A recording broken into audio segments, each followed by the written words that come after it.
Hey everybody, I am Kevin Iole from Yahoo Sports, UFC 245 at T-Mobile Arena, just a couple of days away right now. And if you don't know who this guy is, UFC President Dana White. And now you know. It's a good line there, Dana. How are you? I like it. I'm good. I said this to you before. I mean, you've had a ton of title fights on cards, but this fight card to me is the most stacked that you've ever put together. And I don't say that just arbitrarily. I look at it, I think Peter Yan and Uriah Faber could be a main event some places. Jose Aldo and Marlon Moraes would be a main event. I mean, you have a lot of that. And it begs a question, why did you decide to put so many on this one card? I mean, why not space them out and strengthen a number of shows? Well, first of all, this year because of the scheduling's different now that we're with ESPN than when we were with Fox. And we won't be doing the big New Year's Eve show. So this is our big end of the year, big event. And so you just decided, I'm going to blow it up, put 3 title fights. Did it help the fact that you have 2 shows on either end of it that didn't have a championship fight? UFC 244, UFC 246, no title fights. Did that make it easier for you to do this? Yeah, probably. But when we get in that room and start making the fights, there's so many different variables that goes into it. Who's up next? Who deserves to fight? Who's healthy? Who wants to fight? We get people, that believe it or not are here and don't want to fight. When's the last time you saw Tyron Woodley fight? Yeah. You know what I mean? So we have people that actually, we have to beat over the head with a stick to get the fight. Well, I want to go to 245, but you mentioned him. Have you offered him a fight recently? We've offered him many fights. So who have you offered him? He's busy. He's doing stuff. He's got rap albums and TMZ reports and like that. So we're working on getting them out there. But in one sense, isn't that what you want your guys to do, to make a name for themselves, sure, and then they go elsewhere and they make money? I would love them to do that when they're not fighting. Yeah, he's the number 1 ranked guy in the world. Yeah, no, it's great if you do that sometimes. Right. Well, he's number 1 ranked at the welterweight division. Your main event is a welterweight title fight, Kamaru Usman versus Colby Covington. A fight that I think a lot of people are really interested in, and not just because Colby Covington is out there, selling a character and playing. This is a fight where there seems to be some legitimate bad blood. What do you think of that fight? And is that one that you think people are going to be surprised by how the action is? Yeah, there's definitely bad blood in that one, and that fight's as legit can be. You got two of the best in the world in their prime, and stylistically, the way that these two match up, they both fight exactly the same way. And when you look at the stats, when you lay out the stats, they're literally even. Right. So it's a great fight. I love that fight. And it's like the only loss on Usman's career, Covington has a win over that person. The only loss on Covington's career, Usman has a win over that person. So there's so many, they're intertwined in so many different ways. It's really amazing. It's true. It's a great fight. Both guys are in their prime. Both guys are, truly 2 of the best in the world in that weight class right now. I was surprised Usman did. I'm not surprised that he beat Tyron Woodley. I have a tremendous amount of respect for Tyron, and I thought he was going to win that fight. But, hey, Usman is a great fighter. I'm not shocked that he won the championship. I was shocked at how he won the championship, that he dominated so much. Did that surprise you when you watched that fight, that it was such a one-sided beating, Usman over Woodley? Yeah. So you remember going back where Usman came out and said, that was only 20% or 80% or whatever the number was that he said. And a lot of people weren't happy with that, including me, when he said that. And ever since then, we've been doing nothing but testing that guy. Right. That guy's passed every test we've thrown at him. And that's how he got that title shot. If you think about the fight, after the fight with Rafael Dos Anjos, he kind of went like this. And the same thing with Colby Covington. Colby, the win over Robbie Lawler, that was very impressive. Yeah, he looked really good in that fight. And we'll get into him in a second. The thing I wanted to ask you about Usman, my sense is that there's more to give in him, like that he's not a finished product, that he's still on that upward trajectory. And every time I talk to his coaches or people on his team, they talk about, hey, this guy's got these unbelievably devastating kicks. How often do you see him really going out there? So it seems like he still has more to grow. Yeah, I think that we're going to find out in this fight. I think that right now, he's at this point where both of them are at this point where they're fighting carbon copies of each other, and the way that this fight lays out stylistically and as far as the stats go, I expect very big things from the winner of this fight. Today, Colby Covington was asked down at the MGM in a fan session who he would want to fight next, and so he threw it open to the fans. Who do you want me to see next? And he mentioned Conor, he mentioned Masvidal, I forget who the other person he mentioned, but everybody picked Masvidal, which I thought was interesting. I would say just from the yells in the crowd, it seemed to me like about 70% of the people seemed to favor that fight. Is Masvidal next in line for either who wins? Is he the guy, or have you not decided that? Yeah, I mean that's the fight that makes sense. I mean Masvidal has some fun options right now, but obviously, he just won the BMF belt, and to win the welterweight championship on top of that would be big. He's the guy that makes sense. And after his last few fights, he's become very famous. Yeah, and I'll ask you about that in a second. I want to get one more thing on Colby, if I can do that here. Colby, to me, his greatest trait, he's a terrific wrestler, is his cardio. Yeah. He can go at a high pace, unbelievable. What does that cardio do when you're fighting a guy, in your opinion? What do you think the impact of that kind of cardio is on the opponent when they know he's going to be grinding as hard in the fifth round as he was in the first? Yeah, no, it's got to mess with you mentally, especially during the fight. But we'll see. We'll see how that plays out. It's definitely a huge factor in this fight.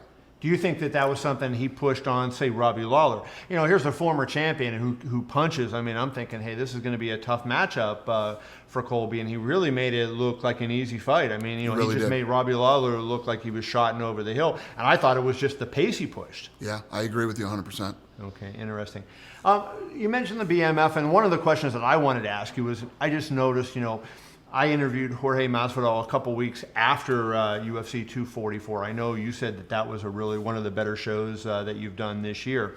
And I noticed the interview that we did, it's like 10 times what anything else is doing. It seems like there's Masvidal mania out there. What did you learn from the BMF title fight that you can apply to promoting other fights and help other fighters get bigger as a result? Well, I don't know if there's anything really to apply from the BMF. It just sometimes you get in these positions where these fights happen. These fights. I can sit here right now and walk you through our plans for 2020. Right. Promise you, there will be a fight that will pop up that we don't see coming and that we would never even imagine. That was one of those cases, like Conor McGregor and Floyd. Right. It's the biggest pay-per-view of all time. Or second. No, it's first. I promise you it's first. It's the number one pay-per-view ever in combat sports in the United States. And, one guy said something to somebody, one guy said something to somebody else, and boom, it just starts to build, and you got to fight. So what is it like? Let's talk about Masvidal. What is it about him that makes him attractive to people? Was it just the being opposite Nate Diaz and doing what he did against Diaz, or is there something inherently in himself that makes him popular in your opinion? Yeah, well, first of all, he's a talented fighter, number one. Number two, I think it's his attitude and his personality. It's, it's very much like the Diaz brothers. That's why that fight was so big, because it actually brings in a completely different crowd than normally buys the UFC. How did that show do then? So Madison Square Garden, pay-per-view wise, gate wise, how did that compare to other shows? It was the biggest show of the year. It was the biggest show of the year. Yeah, it killed it. And so when you say the biggest show of the year, this might have been the biggest show, the year in UFC history. Is that fair to say? Yeah, it was definitely the biggest year. As far as revenue, as far as gates, we did. I can't remember what the number was, but it was like 12 or 13 shows over $1 million gate. It was an incredible year for us. What do you attribute that to the ESPN deal, or do you attribute that just to the natural growth that companies had each year? You've gotten bigger. Is there anything you put your finger on and say this is the key reason for those numbers? Our numbers, as far as viewership, are up like 47% from last year with being on ESPN. It's hard not to attribute it to being on ESPN. Right. You and I were talking over text the other day, and we were discussing the show in D.C. Last week, the good numbers that you did on that, and you were beating a lot of NBA games. And in the past, that was like there was two barriers where you weren't going to beat, like a really elite college football game or an NBA game. And now it seems like you're getting into territory where even when you're going head to head with them, you can pull good numbers against those. Yeah, no, we're finally. We're finally where we should be on ESPN, and we're one of the big, one of the big four, man. We really are. And I was just going to ask you that. You stole the word out of my mouth. So you have people say the big four: NHL, NBA, MLB, and NFL. Obviously, NFL is still the king. Soccer is the king globally. What can you do to get people? I understand the impact the MMA's had, but just the average person out there to understand that. Why isn't that message resonating that it is one of the big four? We're still young.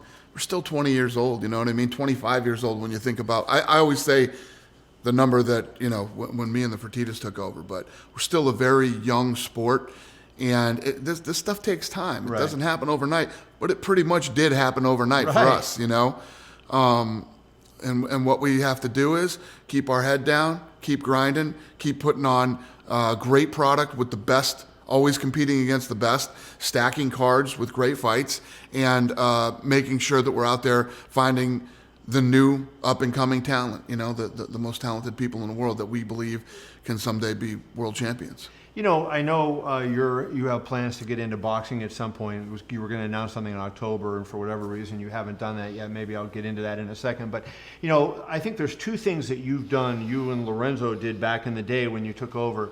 You promoted all the fights on the card, which in boxing they don't do. And so it seems like even if you have two guys at the bottom of a card who maybe aren't all that talented, but they're evenly matched, that is a fight that the public may want to see. That in boxing, nobody shows up to watch that fight. Right. And then the second thing is that you take care to make fights evenly matched as opposed to having, what I call appearance fights. Right.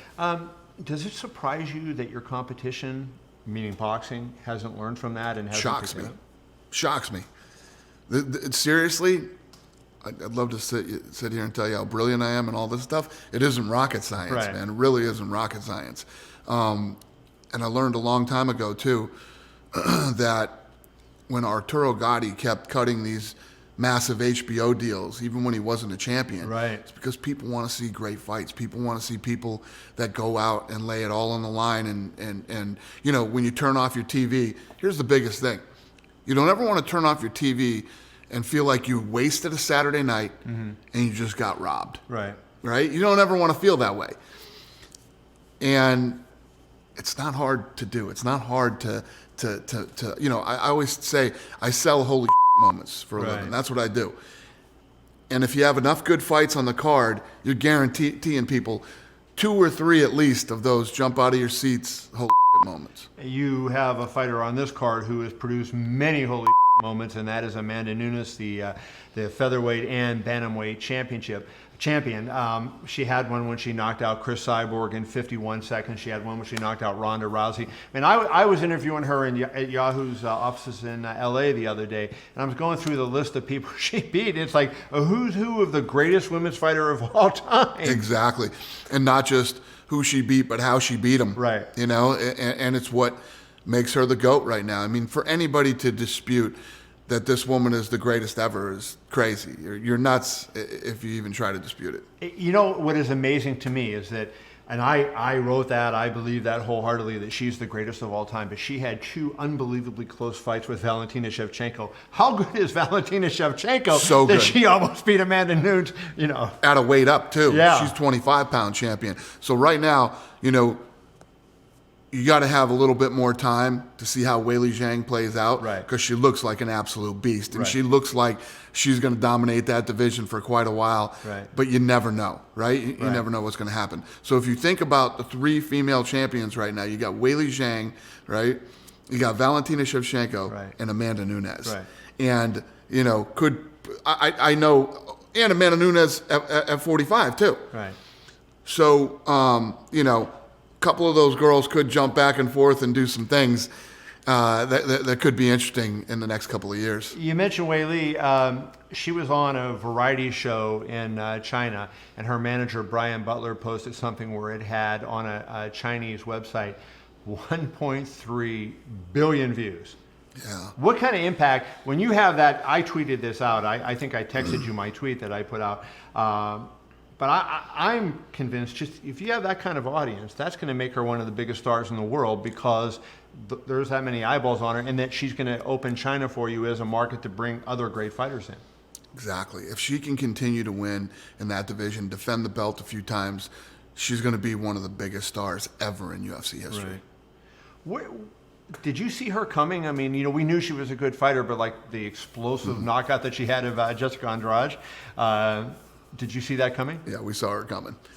Yeah, we definitely saw her coming, and we were trying to for a long time. She wanted to keep fighting consecutively and rolling, but we had a bit of a log jam, and we couldn't make the fights fast enough. Right. Did we think that she could go out and do what she did to Jessica Andrade? Of course not. You don't ever know those things until they happen, but we definitely saw her coming. So you have the new Performance Institute open over there. I'm sure that you think that it's going to pay fruit in 3 or 5 years and you're going to see fighters.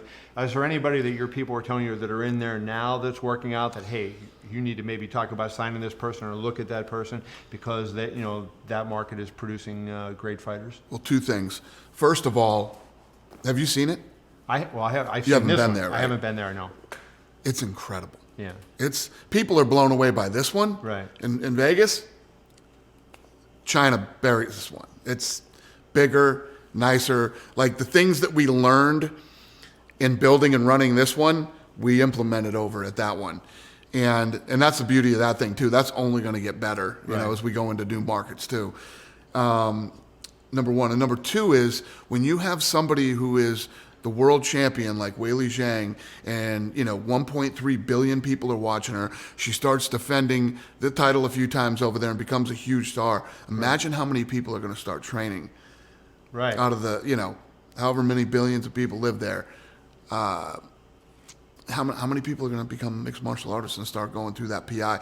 That's how you find really incredible talent. Do you feel like if she continues that you're going to have to put championship fights over there, on a regular basis, because that's going to be probably the biggest market in the world at some point? It's going to be interesting. I don't know. We'll see how that plays out, because still, when you talk about places like New York City and Vegas, still very, very, very big markets. It's so diverse over here, and it'll be interesting though. I'm not going to tell you no that we wouldn't, because we'll see how this thing plays out. Right. If she continues to win and how big she becomes. But yeah, I could see doing a big, massive event out there for a title fight. And you've done shows in the Middle East, Abu Dhabi. You've done shows in Eddie Hearn, Matchroom Boxing just put on the heavyweight championship in Saudi Arabia. There's rumors, I don't know if it's accurate, maybe that the Saudis paid a $100 million fee to land the fight, to get the fight over there. Do you feel like that's somewhere where you may end up going, or is that where the human rights violations that they have, would that concern you? Yeah, I have a 5-year deal right now with Abu Dhabi, so we're locked in with Abu Dhabi. Yeah. And we've been friends with these guys for a long time. We've been business partners with these guys for a long time. They're our guys. Okay. Because they're not, I'm not great on geography, but I don't think Abu Dhabi and Saudi Arabia are all that close, right? But are they business? It's in the Middle East. Right. Yeah. No, they have the whole Middle East locked up. They have the Middle East locked up. Abu Dhabi has the Middle East locked up. These are our partners. These are our friends. And we love doing business with those guys. So I don't know enough about all the other stuff that's going on over there. But, just the fact that we have this relationship with these guys. Right. And these guys have been, very good partners to us for a long time.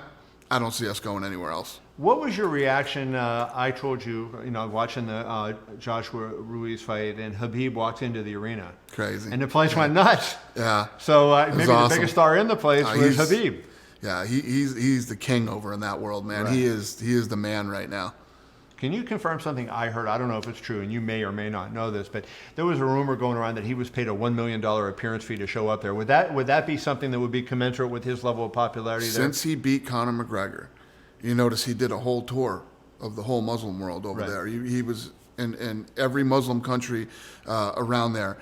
He was getting cars, money, everything. That Habib is crazy rich. Is that right? Crazy rich, yes. So that begs the question, sleeping on the silk sheets, how do you get up and do the road work? Do you have any concern that Habib's going to decide not too distant future, you know what, I've had enough of this stuff, It happens. It happens, and it's part of the sport.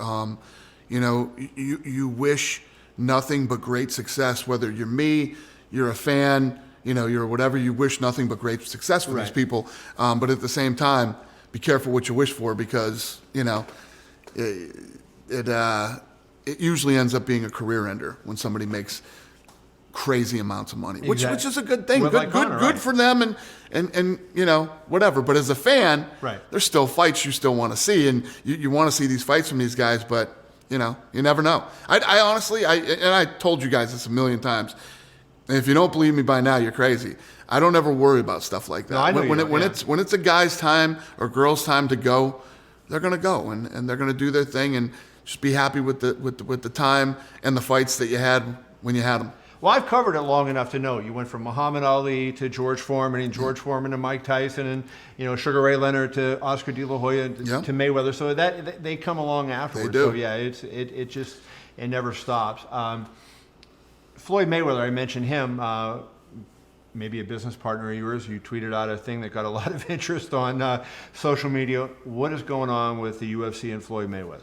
So Floyd and I talked that night, and we felt that the meeting was absolutely positively fate, because it's crazy how we ended up sitting next to each other at the game. And we literally did a deal right there at the game. So the deal for what? Him in the fight or what? Yeah, I think that Floyd and I both believe that we add a lot of value to each other, right? So we'll see how things start to play out. Probably by the fall of 2020, and we're probably going to do some business together. Could be boxing, could be UFC related stuff, but we got to see how some things play out, and I'll probably start talking to Heyman this summer. Habib had said to me at one point after he beat Conor that he wanted to box Floyd. So that's the thing I jumped to right away. And, people were talking about, hey, the Saudis would love to have a fight between, Habib and Floyd there, and that there would be big money for it. And well, is there anything going on with that? You got, first of all, he's got to beat Tony. Right. Conor's got to beat Cowboy. Then they would fight each other, which probably wouldn't be until after Ramadan. So, I mean, I don't know. I don't even know. I'm not even thinking about that. First of all, he has so many.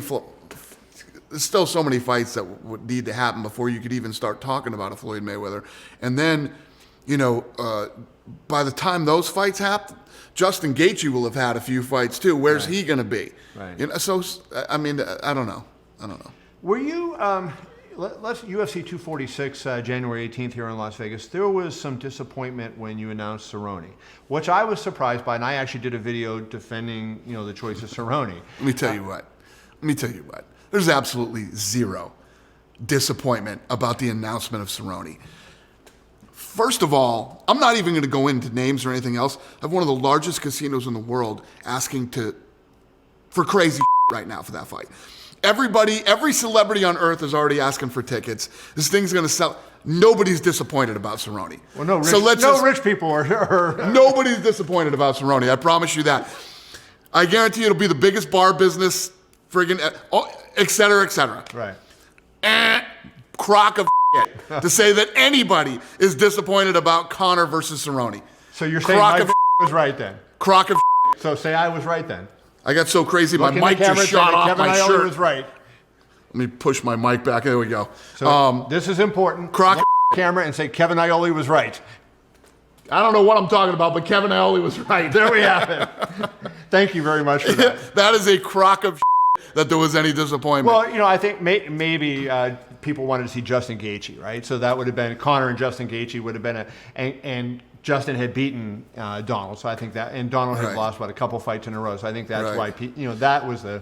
But if you look at the way that we do our matchmaking, Conor lost his last fight. Last fight, yeah. Right, and Cerrone lost his last fight. These are 2 top 5 guys fighting each other. Right. Yeah. Don't listen to the bull, especially the you see on your friggin' Instagram feed or whatever. It's all just bull. Let me tell you what, this fight, we just announced this fight, and this fight is already crazy. I am already dreading doing tickets for this fight. People you're going to say no to?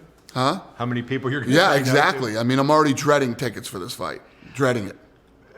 I talked to you about this off camera before, but I'll ask you on the camera then.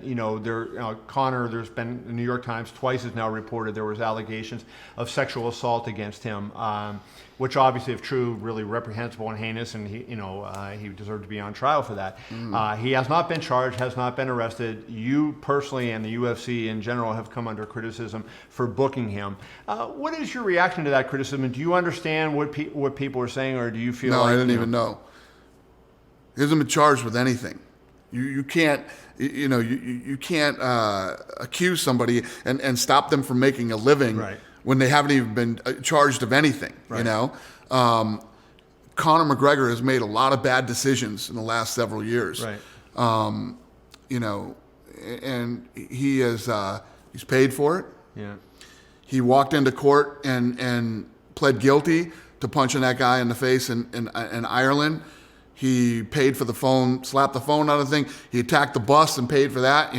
He's obviously done some things. He's been charged and whatever and paid and done everything that he's supposed to do. These other things, first of all, I don't even know if is it even out there? Has it said that he's the guy that's being accused? The New York Times, which is a credible news source, twice has written. They wrote in March and said that that he was the guy, that he had been arrested, and the laws in Ireland are a little bit different, and questioned about it, and then let go. And then the laws in Ireland are different. That if you can't be accused of something, like here it'd be out, he's being charged with sexual... No, he's even a suspect. Exactly, he's a suspect, exactly. Well, and then that's the difference. Came out in October too, and they said it again. They said there was a second case. So that's the thing where people are starting to say, well, wait a minute. The New York Times isn't in the habit of making up news, and they're now reporting that there's 2 cases on it. So have you had any investigators or look into it at all? Like, do you know anything about... Listen, when if he was being charged with something right now, it would be a different story. He's been, the New York Times wrote those stories, but there's no other stories out there about Conor McGregor. So. All right. Sounds good. Well, let's get this wrapped up. Just a couple more things real quick, if I can ask you. Zuffa Boxing, you said you were going to announce in October. We still don't know anything. Supposedly you hired somebody that's... I've been running around this building trying to find out who it is. So far, no luck. Yeah, because nobody else knows. So, yeah, I keep getting people that are telling me all the time. I'll say, nah, it's not him. But there's a very, very small circle of people that actually know who the guy is. Have I ever run into him, or would I know him? I don't know. I don't know if you know him. Maybe you might. Okay. Yeah, but I don't know. I've never heard you talk about him. Okay. You've never mentioned him to me. Why? What's the secret? Like, why are you so secretive about this, and why the delay? You announced in October. You announced earlier that you were going to announce something in October. Why haven't we heard anything? Because like in all businesses, there's potholes on the road and speed bumps that you have to deal with, and I'm still dealing with that stuff. So once I get all my ducks in a row, I will announce. We'll do a press conference and we'll get this whole thing rolling. One of the things that I thought of, and I know you know this, but maybe the public doesn't, you have a deal with ESPN on television. Top Rank, who is a top boxing promoter here based in Las Vegas, they also have a deal with. Does that create you issues because now they're going on the network that you have a business relationship with, and you would theoretically be competing against them if you went in boxing because, Top Rank has their exclusive with ESPN? Yeah, no, I think that ESPN has been excited about the fact that we might get into boxing. They're excited about it, and they've been very positive and supportive. What is the state of the boxing business? You've heard what I did. I heard the Wilder fight. Dan Rayfield at ESPN reported 225. Jake Donovan at Boxing Scene reported it did 275K. I had heard it did about 155, 175. Is that jive with what you've heard? Ruiz? No, Wilder and Wilder and Ortiz. Yeah. That was the heavyweight title fight in Las Vegas. Is that the pay-per-view number? Yeah, that's what I was hearing too. So, can you make money for what they paid those kind of guys at that? And would that turn you off to boxing, seeing those numbers? Deontay Wilder, one of the most charismatic guys in boxing and a huge puncher, and he only sells that many pay-per-views? Yeah, the problem is that there's money there when they put on the right fights. Right. When they put on the fights, and I promise you, when Deontay Wilder fights Fury, that fight's going to make some money. Right. When Joshua fights either one of those two, fight's going to make some money. I asked you this question a year ago, I think, maybe even a year and a half ago. I said, do you think you'll promote Wilder Joshua at some point? Now, do you think you'll ever be involved in a fight that involves two of those three? You think there's a chance that you would be involved in promoting a fight that involves two of those three against each other? I do. You do? Interesting, okay. And finally, let's wrap it up at this. I love your segment you do on Instagram, the Now You Know segment. If you don't know, now you know. Yeah. Right. Give me something maybe not fight related that we should know going forward. Something not fight related. So, not fight related, meaning what we've talked about. Yeah. Like, in other words, a new fight that you're going to announce. John Jones is moving to heavyweight to take on Stipe. Something like that. Don't put me on the spot or anything, but I don't know. Off the top of my head, is there anything that you can think of that? Okay, it was a long shot. I tried. Yeah, I'm trying to think. No. Yeah, I don't have anything off the top of my head. Well, if there was something right here, right now that I had, I'd give it to you. What's the co-main event going to be for 246? The co-main event for 246. That I don't know that yet either. I don't know. We're really struggling here. Maybe I should bring Campbell in and interview Hunter Campbell over there and interview him. Yeah. We got nothing for you, pal. All right, brother. Dana, I appreciate it. Good luck on Saturday. Thank you. UFC 245 T-Mobile Arena in Las Vegas.